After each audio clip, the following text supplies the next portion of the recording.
Today she gets to go on a field day with her classmates and, walk up to a park and have a picnic lunch and play outside. And it's a kind of a unique thing, I think, because I don't remember really going on very many field days when I was a kid in the States, and I think the number of them is even getting less and less as we speak, because the schools don't have the money, and, sadly they just don't go anywhere or do anything. I think I remember briefly maybe going to see the state capitol maybe once or twice, and that was about it. So, in Japan, it's kind of a huge, big deal, and they go on at least one every year. And in elementary school, it's just your usual kinds of things, going to parks, walking around like that. My daughter actually has another one next week where they're going to go play around in a river and catch fish. Pretty cool, right?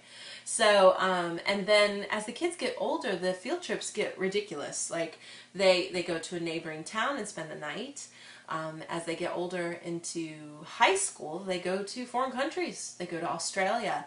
And it's, kind of a requirement, and the parents just kind of buck up and pay.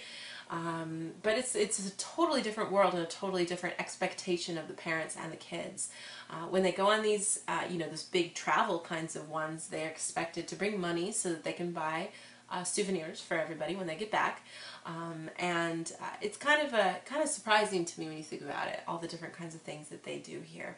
But the field trip that my daughter's going on is unique in that it's the first one of the year, and it's a special time to kind of, introduce the first graders to life as an elementary school student. And so in some schools, the first graders and the sixth graders are the only ones who go on this. In our case, because our school is so small, everybody goes, so it's kind of fun that way.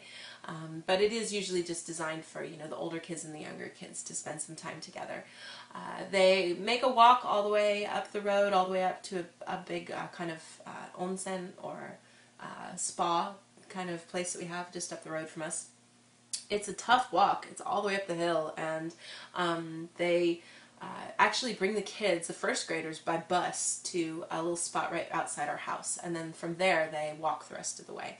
So the older kids have to walk from the bottom all the way up to the top of the hill, and I'd say easily it takes almost an hour to get there by walking. And then on the way home, my daughter's allowed to just walk to our house on the way, which is nice since it's a little shorter for her.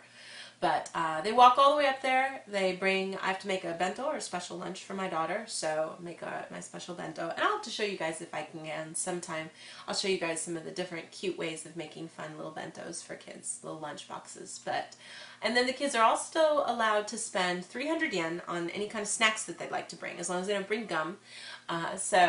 Usually they try to buy a couple things that they really like, but mostly they try to pick something that they can share with their friends. They try to bring something that has lots of little tiny pieces so that they can pass them out. I'm a little worried about how that's going to go over because my daughter's class is so huge. I don't know if we have enough for everybody. But even the teacher brings some and shares. So it can be a lot of fun, and it's a good time for the kids to have fun with all the classes, all the grade levels, kind of mixing and playing together.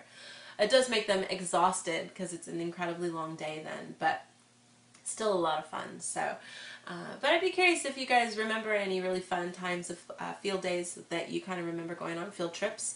And sadly I think, a lot of these kinds of things are going away in the States just because of the problems with schools, not having enough money, not wanting to have the responsibility because, sadly I think the States has kind of gotten to a point where people just complain too much. They, any little thing, oh, I'm going to complain, oh, I'm going to have a fit about this, oh, I'm a parent and I'm the only one that knows anything, and the teacher doesn't know anything. That kind of attitude is kind of annoying, I think.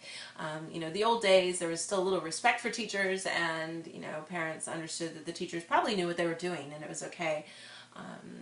Sadly, in Japan, that feeling is also going away, and there's a lot more of these younger parents who don't want to participate, they don't come to PTA, they don't participate in the classroom, they don't do things for their kids, and they get really mad when they're told by the teacher that their kid's misbehaving.